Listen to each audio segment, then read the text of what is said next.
जून का दिन बहुत महत्वपूर्ण है।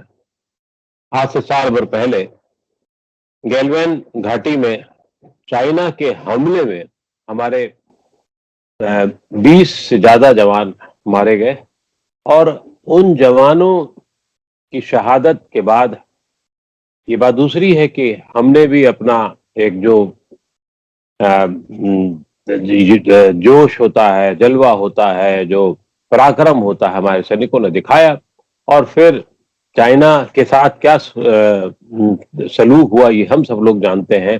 और चाइना मुझे लगता है कि शायद भारतीय राजनीति में और सीमा विवाद के मामले में चाइना को पहली बार इतनी बड़ी हार वहां से देखने को मिली। और उसके बाद लगातार चाइना जो है शरणम गच्छामि के मुद्रा में है।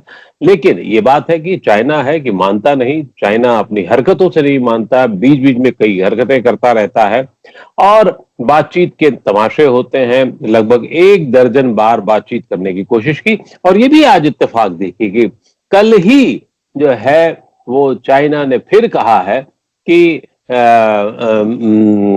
लेफ्टिनेंट जनरल के लेवल पे अब बातचीत फिर से होनी चाहिए, जो पिछले कुछ एक महीनों से रुकी हुई है। और इस बीच में इतने सारे डेवलपमेंट हुए हैं जिससे चाइना घिरता हुआ नजर आ रहा है। WHO ने भी जो वुहान की रणनीति थी, वुहान का खेल था, वुहान का कोरोना वायरस था, उसको लेकर के ये सहमति जताई है कि चाइना के खिलाफ जांच होनी चाहिए इस पूरे प्रकरण में। और उस तरफ दूसरी तरफ देखिए अंतर्राष्ट्रीय स्तर पर बहुत सारा चल रहा है। G7 में भी लगभग एक तरीके से सहमत बनती हुई दिख रही है कि चीन की जो विश्व के खिलाफ एक भूमिका हो रही है, दिख रही है, उसके खिलाफ एकजुट होकर रहा जाए। प्रधानमंत्री नरेंद्र मोदी ने भी इसी तरीके की बातें की थी संकेतों में। अभी ये सब बातें राजनयिक स्तर पे हम आप बातें जिस तरह से करते हैं वो उस तरह से नहीं होती हैं, वो संकेतों में होती हैं और उसके बहुत बड़े निहितार्थ होते हैं। तो इन सब मामलों पर बातचीत करने के लिए एक बार फिर हमारे साथ में लेफ्टिनेंट जनरल गुरमीत सिंह साहब हैं, जो सेना के उप सेनाध्यक्ष रह चुके हैं और चाइना के मामलों में विशेषज्ञ माने जाते हैं देश में। बहुत बहुत स्वागत है गुरमीत जी आपका नवोदय टाइम्स पंजाब केसरी से पुनः बातचीत करने के लिए आपने समय निकाला, और खासतौर से आज के दिन जब आप बहुत व्यस्त हैं विभिन्न समारोह आयोजनों में। क्या लगता है वो दिन और आज का दिन, साल हो गया है, हम कहां पर हैं? अक्कू जी, आपको और हमारे सब सुनने वाले श्रोताओं को मेरा जय हिंद। देखिए, आज का दिन 15 जून बहुत अहम दिन है। आज जो गलवान के अंदर में हिंसक झड़प हुई थी उसकी फर्स्ट एनिवर्सरी है। हमारे 20 जो गलवान के बलवान थे, उन्होंने राष्ट्रीय सुरक्षा के लिए जो साहस, सुरक्षा और पराक्रम का परिचय दिया कि किस प्रकार अपने राष्ट्र सुरक्षा के लिए अपने प्राणों की आहुति दी, ये हम सबके लिए एक बहुत ही प्रेरणा स्रोत है। और मेरा आज उन सभी 20 वीर योद्धाओं को मेरा नमन। देखिए, आज के दिन में फायर और फुरी कोर यानी कि जो ले में हमारी कोर है, वहां पर श्रद्धांजलि समारोह होगा। और यह बहुत जरूरी है कि हम सब भारतीय उनकी ये जो प्राणों की आहुति थी, ये जो देश प्रेम था, जिस प्रकार से वो उन्होंने अपनी डेडिकेशन, कमिटमेंट दिखाई है भारतीय सुरक्षा के लिए, उसको उनका आभार और नमन करने की आवश्यकता है।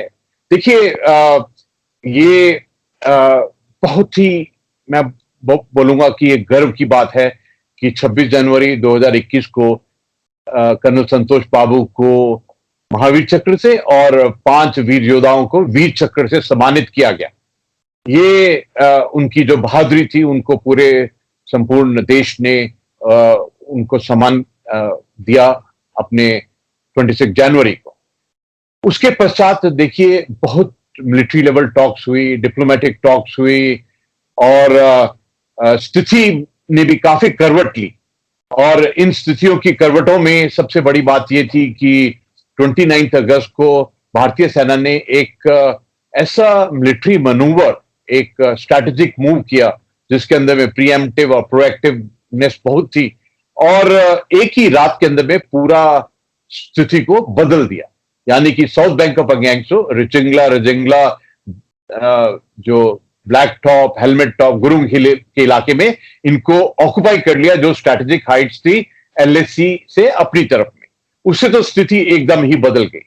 और उसके पश्चात में जो स्थिति इसी प्रकार रही जिसमें कि चाइना ने नॉर्थ बैंक ऑफ अगेंगसो के अंदर में स्टेटस को चेंज करने की कोशिश की थी।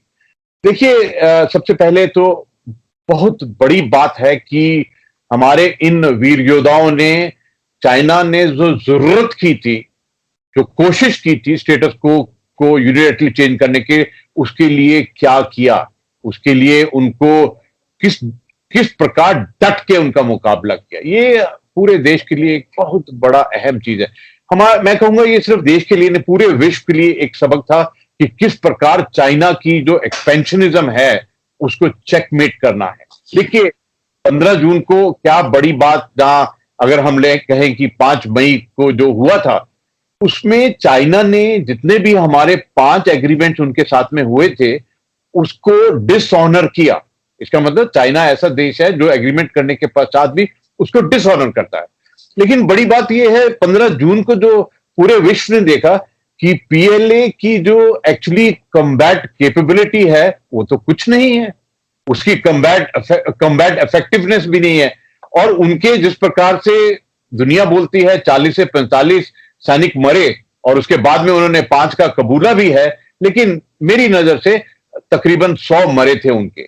और जिस प्रकार से देखिए, इस साल जो 12 फरवरी को नॉर्थ और साउथ बैंक से विड्रॉल किया, दोनों ही साइड ने विड्रॉल किया, लेकिन बड़ी बात यह थी पहली बार हिस्ट्री के अंदर में चाइना जिस इलाके में आया है वहां से वो उल्टे कदम पे वापिस गया। ये बहुत बड़ी बात है। देखिए, इस वाक्य ने बहुत बड़े सबक छोड़े हैं पीछे। सबसे पहले तो ये है कि चाइना की असलियत क्या है, रियलिटी क्या है, एक्चुअलिटी क्या है। ये पूरे संसार ने देखा कि किस प्रकार चाइना एक्सपेंशनिज्म में के तरह कार्य करता है। और उससे पहले अगर आप देखें, नवंबर दिसंबर 2019 वुहान का जो आपने जिक्र किया, किस प्रकार कोविड-19 की जो ओरिजिन है, जिस प्रकार शक और शंका है, वुहान से शुरू हुआ। एक तरफ तो कोविड-19 के कुछ मेजर डिसीजन उसके उनकी लीडरशिप ने बहुत बड़ी गलतियां की, यानी कि पूरे विश्व को बताया नहीं कि वहां पर ये कोरोना वायरस शुरू हो गया है।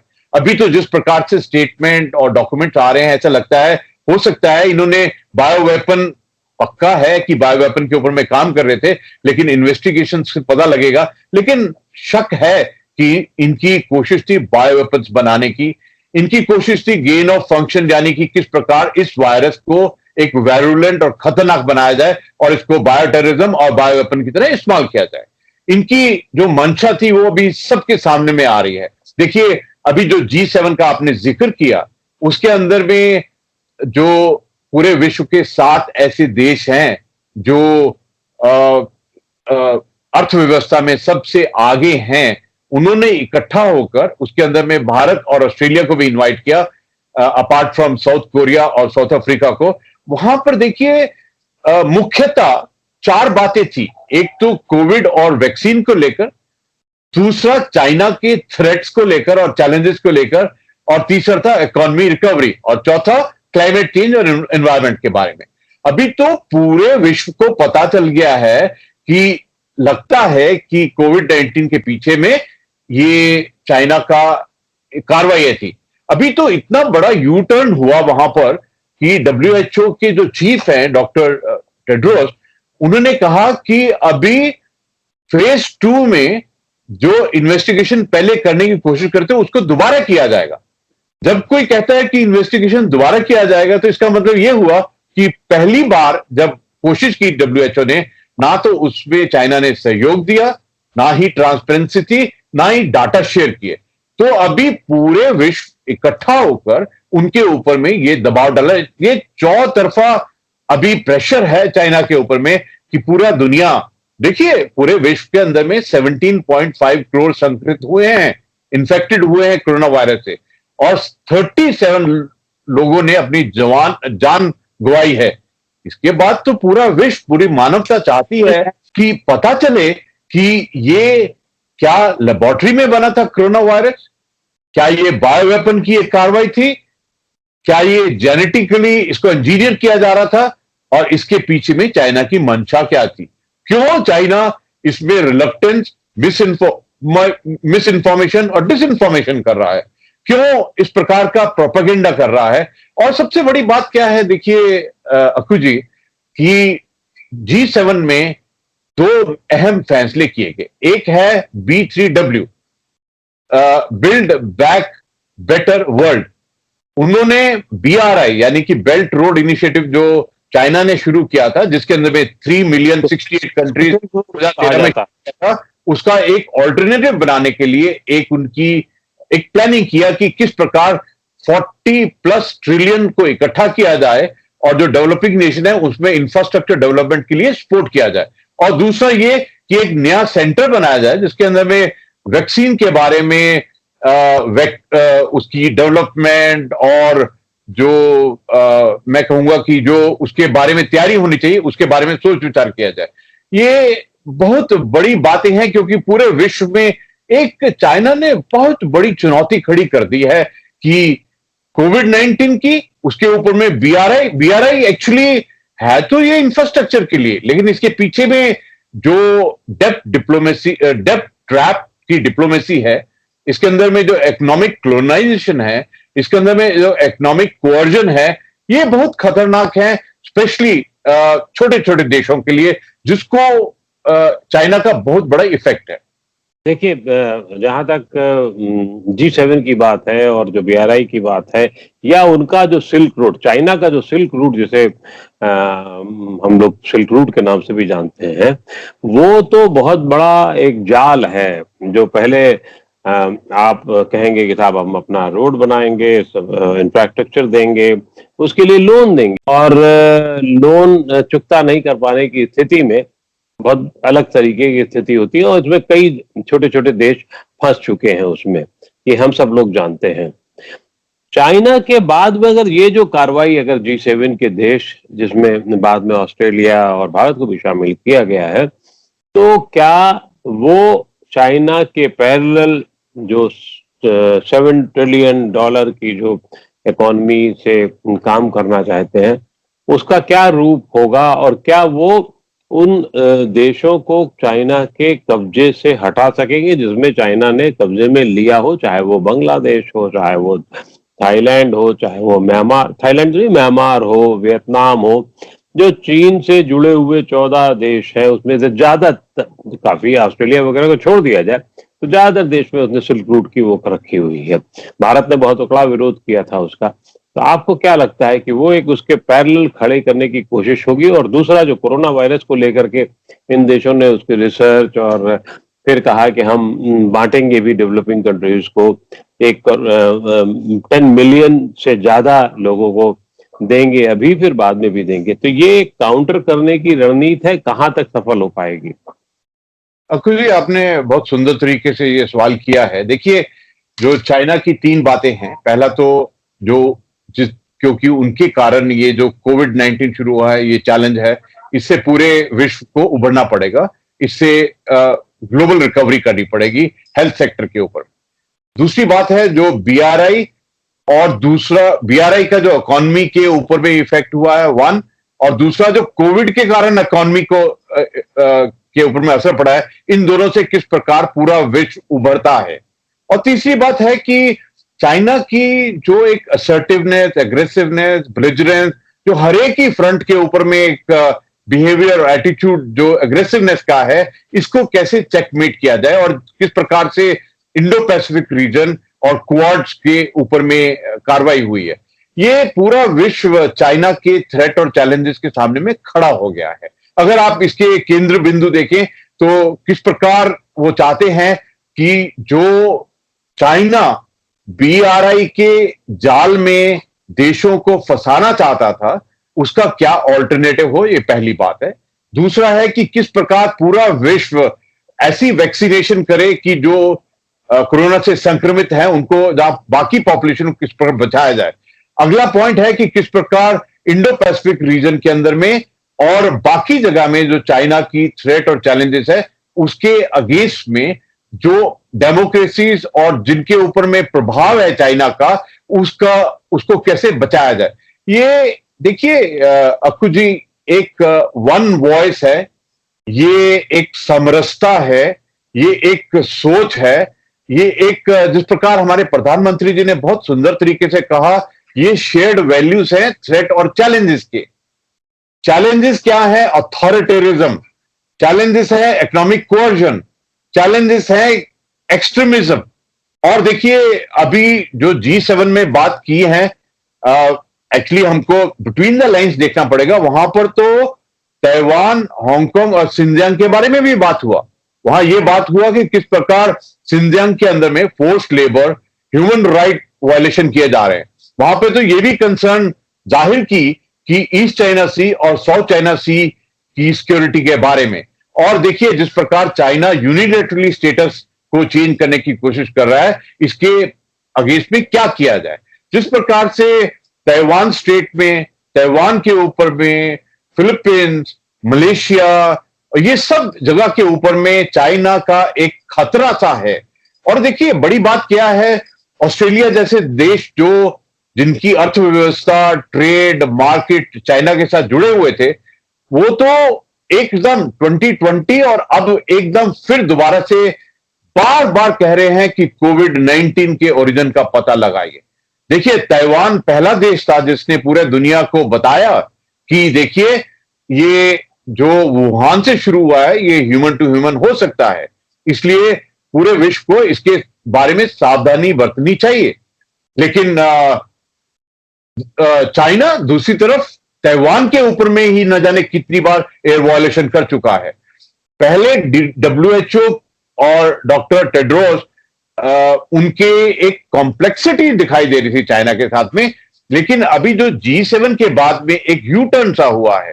देखिए ये जो डॉक्टर एंथनी फॉसी हैं, जो ट्रंप साहब के और बाइडेन साहब दोनों के ही एडवाइजर रहे हैं, कर रहे हैं काम, उन्होंने भी, उनके बातचीत में भी अभी बदलाव आ गया है। उनकी ईमेल जो सामने में आ रही है और उनके जो बातचीत है उसमें ये भी आ रहा है, ये कह रहे हैं कि ये नेचुरल नहीं है कोविड-19 कोरोना वायरस, इसको लगता है लेबोरेटरी में इंजीनियर किया गया है। तो मैं कहूंगा कि अभी जो सच्चाई और जो चाइना की चुनौती है और चाइना की जो इकोनॉमी के ऊपर में असर डालने की कोशिश कर रहा था। देखिए पहले चाइना ने मैन्युफैक्चरिंग के बलबूते के ऊपर में सप्लाई चेन्स को पूरा डोमिनेट किया हुआ था, और अभी पूरे दुनिया को समझ आ गया है कि दुनिया के अंदर में ऐसा नहीं होना चाहिए कि वर्ल्ड की जो सप्लाई चेन है और मैन्युफैक्चरिंग हब है वो एक देश अगर ऐसे करेगा तो हो सकता है वो पूरे दुनिया के लिए खतरा हो जाए। ये बहुत बड़े हैं। बिल्कुल सप्लाई चेन को लेकर के निश्चित रूप से चीन ने खतरा कर रखा है।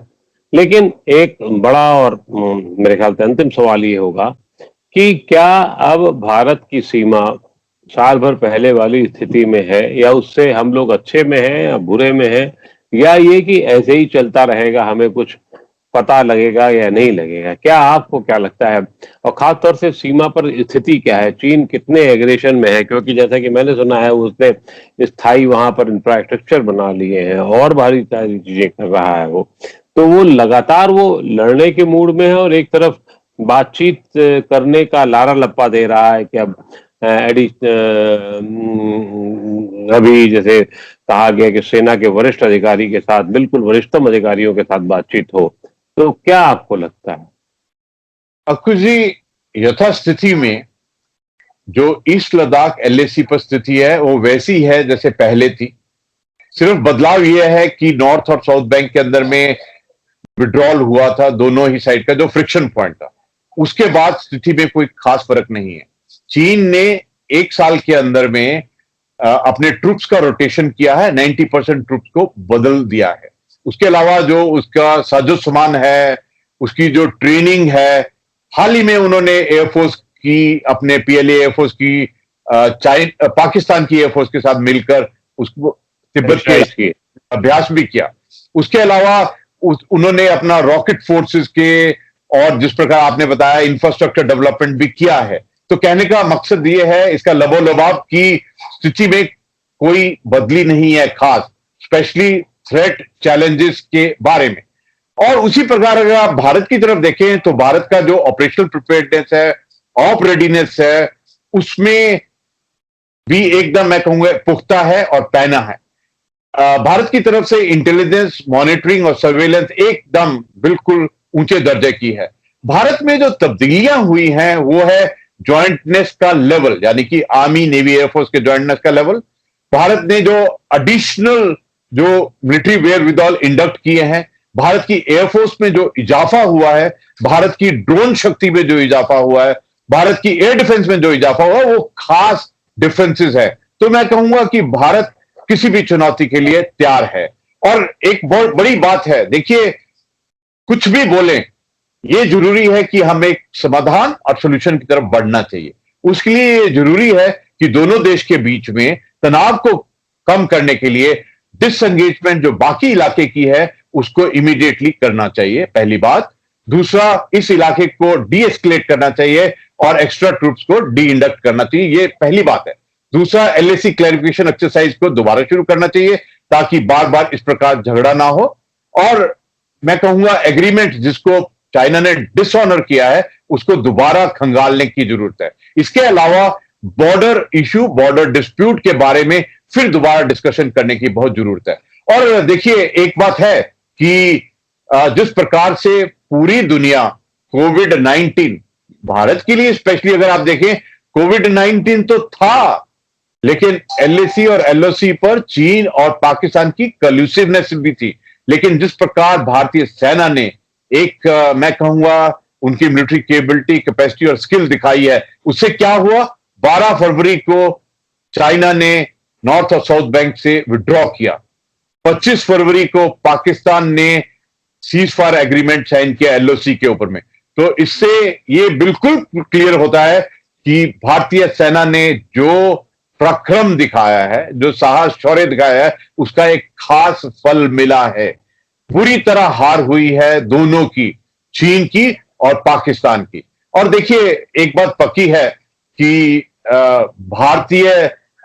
भारत का जो एक ज्वाइंटनेस, वननेस था, जिस प्रकार हर एक भारतीय ने चाइनीज प्रोडक्ट का बाइकॉट, भारतीय सरकार ने बैन ऑफ एप्लीकेशन किया, और जिस प्रकार से भारतीय लीडरशिप ने इस समय में एक हार्ड डिसीजन, रिजॉल्व और विल दिखाया है, ये काबिल तारीफ था। ये निश्चित रूप से बहुत, अभी एक सर्वे आया है जिसमें कि ये बताया गया है कि 40% से ज्यादा लोगों ने चाइनीज सामान को खरीदना बंद कर दिया गया है और 90% लोगों ने उसकी एक्सरसाइज की है। हो सकता है कुछ खरीदा हो, कुछ नहीं खरीदा हो, लेकिन ये अपने आप में बहुत अच्छा था है। और गलवान के बाद जो एक साल में जो कुछ हुआ है डेवलपमेंट, वो देश को मजबूत करता है, हमारे भारत को मजबूत करता है। ये बात दूसरी कि चाइना, जैसा कि आपने संकेत में कहा, मैं बहुत साफ कह दूं, चाइना कभी भी एलएसी को क्लियर करने में या बॉर्डर डिस्प्यूट को क्लियर करने में कभी रुचि नहीं रखेगा, क्योंकि उसकी तो नीति वही है कि वो उसी बॉर्डर के सहारे, बॉर्डर डिस्प्यूट के सहारे आगे बढ़े और अपने अधिनायकवाद का काम करता रहे। बहुत बहुत आभार आपका कि आपने इतना समय दिया हमको, और खासतौर से आज के दिन गलवान दिवस पर सभी सेना के जवानों को हमारी तरफ से, नवोदय टाइम्स पंजाब केसरी की तरफ से सलाम और जय हिंद। जय हिंद।